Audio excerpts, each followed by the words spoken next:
자, 첫 번째는 여러분이 뭘 이해해야 되면 문맥상 어휘라는 개념이 있고요. 두 번째는 문맥상 시제라는 개념이 있어요.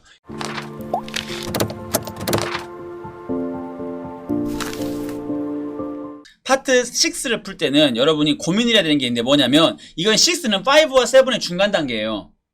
그러니까 여러분이 이거를 조심해야 될 거는 5처럼 풀면 안 돼.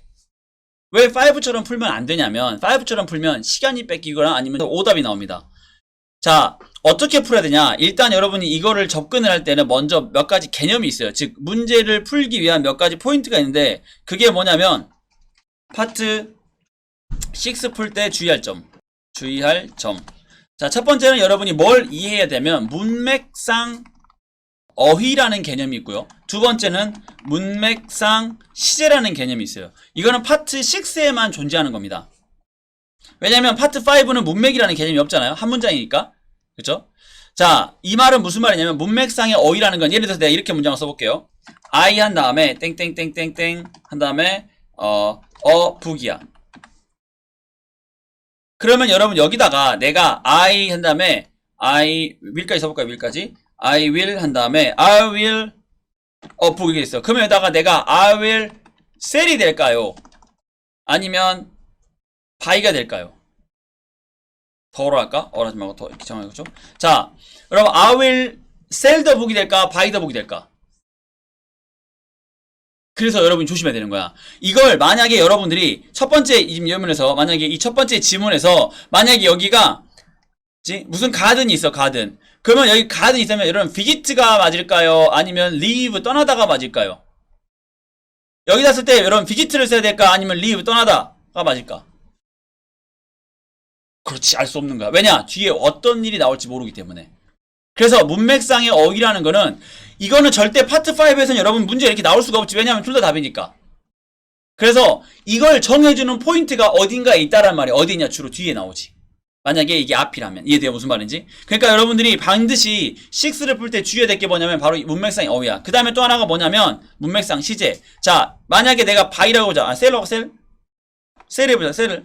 그래서 내가 셀을 했어. 그러면 여기다가 내가 셀이라는 개념을 쓸 때 이렇게 봐. 만약에 팔 거야. 그럼 I will 자, I will sell이 맞을까? I have sold가 맞을까? 몰라. 왜냐? 팔았는지 아직 앞으로 팔 건지에 대해서는 우리가 개념이 없는 거야. 뭐만 가지고 이 문장 가지고는 둘 다 맞죠. 이게 바로 문맥상의 시제라는 거야. 그러니까 예를 들어서 I will sell the book 그 책을 팔 거야 라고 한 다음에 이 말에 대한 부연 설명이 뒤에 나오는 게 어떻게 나오냐에 따라 달라지는 거지. 이해돼요? 제이슨이 뭐 몇 달러에 사기로 했어. 그래서 내가 뭐 몇 달러에 그 책을 팔 거야. 이렇게 나올 수 있겠지. 근데 이게 아니라 만약에 이제 이 돈을 가지고 내가 이렇게 하면 뭐가 되는 거야? 판 거가 되는 거겠지. 그래서 여러분이 6 풀 때 주의할 게 바로 뭐냐? 이 두 가지야. 첫 번째는 뭐냐면 문맥상의 어휘에 대한 개념. 두 번째는 문맥상의 시제에 대한 개념. 이 두 가지를 여러분이 하고 있어야 돼. 어떨 때? 단어 넣기 할 때. 어떤 게 알겠죠? 그러면 이거는 그럼 어떻게 문제를 접근해야 되냐? 이 접근법이 중요한 거지. 그래서 자, 접근법은 좀 이따 보고 또 하나 말해줄게요. 세 번째가 뭐냐면 여러분이 문장 넣기에서 여러분이 알아놔야 할 포인트가 있어요. 첫 번째, 자 1번도 먼저 정답이 되는 거 있지. 정답. 정답 유형. 정답 유형의 첫 번째는 뭐냐면 말 그대로 흐름이 맞는 거. 흐름에 딱 맞는 것. 딱 맞는 문장은 웬만하면 정답이 되겠지. 그냥 말 그대로 우리가 흔히 말해서 들어가면 좋은 문장이지. 근데 이거는 사실 별로 어려운 게 아닌데 문제는 이게 어려워요. 두 번째가 왜 어렵냐면 이게 문장에 자 들어가면 좋고 안 들어가도 그만인 것. 이런 형태의 문장. 자, 예를 들어서 내가 예를 들어볼게요. 지금은 제가 종로 YM에서 일을 하고 있잖아. 내가 지금 현재 내가 이하는 강사가. 그러면 만약에 여러분들 이렇게 해볼게. 오늘은 제가 썰을 한번 풀어보겠습니다. 제 이야기예요. 그러면서 제가 종로 YM에 오기 전에는 수원에 있는 모 학원의 대표 강사였거든요. 거기선 강의를 했었어. 그치? 근데 수원은 경기도청이 거기 있죠. 그리고 지금 종로에 와가지고 제가 여기서 열심히 지금 강의를 하고 있는데 지금 2년차 되고 있습니다. 자, 여기서 내가 아까 수원에 경기도청이 있어요 라고 했어. 자, 수원에 경기도청이 있다는 말이 여러분 지금 내가 하는 말에서 있으면 좋고 없으면 말고 그런 거지. 즉 무슨 말이냐면 여기서 수원에 경기도청이 있다고 해서 우리가 문제가 되는 거 없어 하나도. 그렇죠? 이런 게 정답으로 잘 나와요. 즉 이걸 다른 말로 얘기하면 그냥 이건 어떤 개념이냐면 우리가 뭐 굳이 유형이라고 따지면 이게 바로 뭐냐면 부연 설명. 있으면 좋고 없으면 말고. 예를 들어서 여러분 라면 맛있잖아. 라면. 젊은이들은 라면을 많이 먹습니다. 하지만 뭐 나트륨 때문에 조심하셔야죠. 그리고 이제 라면 말고 요즘은 많이 먹는 게 봐봐. 나트륨 때문에 조심하세요. 이거는 사실 있으나 없으나 큰 차이가 없잖아. 이런 것들이 정답이 되는 거예요. 어떤 건지 알겠죠? 정답 유형 잘 알아두세요. 그 다음에 정답 유형이 있으니까 이제 뭐도 있어야 되냐? 오답 유형이 있어야지. 이게 또 중요하죠. 여러분들이 이제 오답 유형을 제대로 이해하게 되면 나한테 이제 안 가지고 오겠지. 오답 유형을 잘 모르면 계속 가지고 와. 쌤 이걸 왜 안 돼요? 왜 안 돼요? 이렇게 물어본단 말이지. 자, 오답 유형의 첫 번째, 흐름의 방해. 흐름의 방해는 몇 가지가 있는데 첫 번째는 가장 많은 게 너무 생뚱맞은 거. 즉, 여기랑 전혀 어울리지 않는 표현.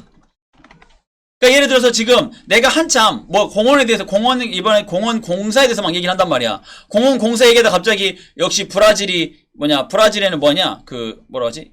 열대 우리 뭐라 하죠? 브라질에 있는 거? 아마존. 역시 아마존 강이 전 세계 지구에 허파입니다. 이런 말 하면 돼, 안 돼? 물론 가든이고 나무를 관련된 나라 얘기하다 보니까 뭔가 도움이 될 것 같긴 하지만 사실 아무 상관이 없지. 이런 것들. 흐름에 방해하는 거.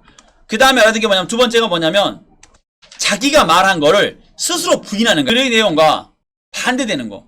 자, 이 말은 무슨 말이냐면 봐봐. 예를 들어서 이런 거지. 여러분 감사합니다. 여러분이 열심히 잘 도와주셔가지고 저희 가게가 드디어 이제 10년이 됐습니다. 그래서 선착순 100명에게 선착순 100명에게 형광펜을 무료로 드리겠습니다. 이랬단 말이지. 근데 그 바로 밑에 문장에 빈칸에 뭐라 나오냐면 형광펜 가격은 각 3만원인데 할인해드립니다. 이러면 되냐 안 되냐? 방금 제가 뭐라고 그랬어? 무료로 준다 그랬지. 근데 그걸 다시 바로 아래 내려가가지고 뭐라 그래? 그 비용은 이렇게 치러지면 이러면 안 되는 거야. 그지? 그 다음에 이런 거지. 우리가, 안타깝게도, 미안하게도, 우리가 회사의, 가게의 리노베이션 때문에 3주 동안 닫을 겁니다. 이렇게 얘기했단 말이야. 그리고 갑자기 그 밑에 문장에 만약에 보기 이제 빈칸에다가 내일은 9시에 엽니다. 이러면 안 돼. 그래서 이런 것들은 조심하셔야 돼요. 그 다음에 여러분들이 진짜 애매하고 어려워하는 게 바로 뭐냐면 이거야. 바로 뭐냐면 위치가 잘못된 문장. 아까 부연 설명에서는 위치의 문제가 없거든. 무슨 얘기냐면 자 봐봐 여러분. 아까 여러분 제가 여기 종로로 오기 전에 수원에서 일했어요. 수원에는 경기도청이 있고요. 그 다음에 저는 이제 종로 와서 탁골공원 옆에서 일하고 있어요. 이거 괜찮지? 근데 여러분 제가 서울에 오기 전에는 제가 수원에서 일했어요. 그리고 지금 여기 종로 탁골공원 옆에서 열심히 강의를 하고 있는데 수원에는 경기도청이 있어요. 안 되지. 이 얘기라는 거예요. 그 다음에 예를 들어서 내가 어떤 글을 씁니다. 어떤 글을 쓰냐면 예를 들어서 우리 회사에 지원해 주셔서 감사합니다. 하지만 안타깝게도 미안하게 됐고 이번에는 안 돼가지고 좋은 얘기하자. 합격하셨습니다. 축하합니다. 합격하셔서 축하합니다. 그러면서 언제까지 오시기 바랍니다. 이렇게 나올 수 있겠잖아요. 그치? 편지글이 있다면 편지글 맨 마지막에 합격을 축하드립니다. 이러면 되는데 안 되지. 맨 앞에 있어야지. 맨 처음부터 추가 궁금한 사항이 있으시면 웹사이트에 오세요. 왠지 이거 틀린 건 아니야. 왜냐면 충분히 그 안에 들어갈 수 있으니까. 근데 뭐가 안 맞는 거야? 위치가 안 맞는 거야. 이게 학생들이 제일 어려워하는 거야. 그래서 이거 가지고 맨날 물어봐 나한테. 쌤 이건 왜 안 되냐고. 되는데. 그럼 왜 그러냐? 이미 여러분이 머릿속에 한 전체를 이해하고 있기 때문에 이걸 여기도 된다고 생각하는 거야. 근데 여러분 토익이 좋은 이유는 뭐냐면 토익은 비즈니스에 대한 게 많잖아. 비즈니스는 우리가 바쁜 사람들이 쉽게 보고도 정확하게 이해할 수 있게 하나의 틀이 짜져서 나오는 거야. 우리가 그 중학교 때, 초등학교 때 배우지? 편지 있을 때 배우잖아요. 뭐, 머리글 배우고, 그 다음에 중간 본문 배우고, 마지막 인사말 하고, 중간에 막 이렇게 넣잖아. 그런 것처럼 토익도 마찬가지 그렇게 되는 거야. 그러니까 여러분이 문제를 풀 때 순서대로 풀 수 있는 거예요. 그 순서를 지켜주는 게 그게 맞는 거야. 근데 그 순서가 틀어진다면 걔는 오답인 거죠. 그래서 여러분이 6를 풀 때 이 세 가지를 반드시 기억하셔야 돼요. 파트 6의 아주 대표적인 여러분이 기억해야 할 세 가지입니다. 첫 번째는 얘네는 뭘 존재한다? 문맥상의 어휘가 존재한다. 그렇기 때문에 어휘를 막 넣을 수가 없어요. 그러면 여러분이 무슨 말이냐면 전체 문맥을 모르는 상태에서 어휘를 넣으면 되냐 안 되냐? 안 되는 거야. 이해돼요? 문맥상의 시제가 존재해. 그런 말은 무슨 말이냐면 전체의 문맥을 모르는 상태에서 여러분이 시제를 넣으면 된다 안 된다? 안 된다. 마찬가지로 문장 넣기 유형에서도 전체의 내용을 여러분이 이해한 다음에 문장에서 넣어서 문제를 맞춰야 되는 거지. 여기까지는 아시겠죠? 자, 그러면 이제 어떻게 접근되냐면 이런 문제가 있다 그러면 첫 번째는 여러분이 문제를 풀 때 CS가 다 나왔어. 그러면 일단 뭐 제목이나 이런 거 보는 거 괜찮아. 보고 나서 맨 처음부터 끝까지 한번 쭉 읽어야 돼요. 빠르게 스캐닝 하는 거야. 자세하게 읽어도 좋지만 그냥 한번 쭉 읽어보는 거야. 왜 그러냐면 여러분이 여기에서 지금 131번의 문제를 풀기 위해서 엄청나게 고민하는 시간이 만약에 뒤에 좀만 읽어보면 해석이 끝나버리는 거지. 그 무슨 말이냐? 여기 나오지. 나는 여기서 아까 우리 했던 것처럼 난 집을 팔 것이다냐 아니면 집을 팔았냐는 여기 뒤에 나온다란 말이야. 이해돼요? 무슨 말인지? 어제 내가 받은 돈으로 그럼 뭔 말이야? 판 거지. 다음 주에 받을 돈으로 그럼 뭐야? 팔 거지. 그러니까 뒤에 나오는 어떤 포인트가 여기 있는 아이의 답을 정해준다는 거죠. 여러분이 이걸 문제를 풀기 위해서 그럼 요령은 어떻게 되냐? 실제 문제 풀기 요령. 첫 번째는 뭐부터 한다? 먼저 전체적으로 첫 번째는 전체적으로 쭉 끝까지 읽어본다. 이게 첫 번째예요. 이거를 답을 찾으려고 하는 게 아니라 그러다 답을 찾지 말라는 건 아니야. 답을 찾아가는 좋은데 문제는 여기서 뭐 하지 마라? 답을 확정 짓지 말라는 뜻이야. 그냥 이게 답일 수 있겠네라고 생각하고 넘어가라는 거야. 굳이 여러분이 완벽하게 하려고 하지 말죠. 그 다음에 진짜 중요한 게 있어요. 바로 그게 뭐냐면 이거야. 이건 별표 10개 쳐야 되는데 별표 칠까? 별표. 이게 학생들이 가장 실수하는 것 중에 하나가 뭐냐면 바로 이거야. 절대로 나의 이야기를 만들려 하지 말라. 이거는 절대입니다. 여러분이 파트 6를 할 때 학생들이 가장 많이 틀리는, 특히 실전반 학생들이 가장 많이 틀리는 게 바로 뭐냐면 이거야. 내 이야기를 자꾸 만들라 그래. 무슨 말이냐면 여기 지문에는 이미 내가 넣어야 되는 네 군데 빼놓고는 이미 글이 다 완성된 상태잖아. 근데 자꾸 여기다가 내가 글을 만들어내려고 그러는 거야. 이미 여기다가는 내가 어제 받은 돈을 가지고 이제는 뭐 할 거야 라는 말이 여기 있음에도 불구하고 여기 뭐라 해? 여기는 나는 팔 거야 라고 해버리는 거야. 그럼 어떻게 되냐? 계속 파는 거와 관련된 글이 만들어지는 거지. 계속. 근데 이미 뭐야? 여기는 받은 돈이 있잖아. 어떤 느낌 이해됩니까? 그래서 여러분들이 파트 6를 풀 때 절대로 답을 정하고 가면 안 되고 한 번은 그냥 쭉 읽는 겁니다. 전체적으로. 내용을 쭉 읽어간 다음에 그 다음에 두 번째에서 문제를 보면서 답을 찾아내는 거야. 왜냐? 끝까지 내용을 대충 알기 때문에. 그렇게 해야 돼. 아니면 잘못하면 여러분 어떻게 하냐? 여기서 기껏 답을 찾아놨는데 뒤로 가니까 아니야. 그럼 다시 또 읽어야 돼. 그러면 시간이 2배가 걸려요. 오히려. 그래서 학생들이 근데 보통 내가 이렇게 얘기하면 시간이 없는데 어떻게 그렇게 합니까? 라고 뭐 얘기하면 어떻게 해? 여러분 빨리 공부를 해야지. 그냥 뭐 대충 하려고 아는 거잖아. 그래서 여러분들이 처음부터 끝까지 쭉 한번 스캔해서 읽고 나서 그 다음에 두 번째 문제를 제대로 풀어가는 겁니다. 아셨죠? 방금 알려줬던 그런 몇 가지 포인트들을 가지고 그 다음에 이제 읽다 보면 답이 나올 거야. 근데 이때는 뭐 할 수 있냐? 이때는 여러분이 파트 5 이런 거 같이 이용할 수 있겠지. 왜냐면 전체적인 문맥이 파악된 상황이기 때문에. 문맥이 파악되지 않은 상태에서 파트 6를 접근하는 거는 시간대로 뺏기고 정답률이 낮는 겁니다. 여러분 이거 파트 6에서 문제 풀 때 보통 학생들이 하나 틀리는 건 괜찮은 생각하는데 전혀 그렇지 않아. 6에서 하나 틀린 거는 4개 풀어서 하나 틀린 거잖아. 그쵸? 그럼 여러분 이거는 다시 5로 얘기하면 여러분이 약 8개, 7개, 8개 틀린 거 똑같은 거야. 니네 파트 5 7개, 8개 틀리면 되게 빡치지 않냐? 지금 6에 하나 틀린 걸 그 정도로 여러분이 쉽게 생각하면 안 되는 거야. 그래서 6는 최대한 안 틀려야 돼요. 아셨죠? 그리고 옛날에 많이 나왔던 트릭 중 하나 뭐냐면 여기에 나오는 단어, 특히 이 문장 넣기 유형에서 나오는 게 뭐냐면 예전에 얘네가 뭐라고 그랬냐면 이제 막 그 토익이 막 이제 신토익이라는 개념으로 나올 때 그때 얘네가 이랬어. 빈칸의 표현이 본문의 표현과 연결짓게 해서 연결되게 해서 답을 찾게 하겠다. 이렇게 얘가 예전에 ETS에서 얘기를 했거든. 근데 지금은 이게 안 통해요. 오히려 오답이 되는 경우도 있어. 그러니까 옛날엔 이렇게 해서 학생들이 특히 이제 여러분들 말고 중급이나 이제 이 기초 친구들은 어떻게 하냐? 여기에 뭐라도 있으면 이 단어 연결시켜가지고 앞에 복수 있으면 사람들 있으면 그냥 대이 그러면 대이가 찍어버려.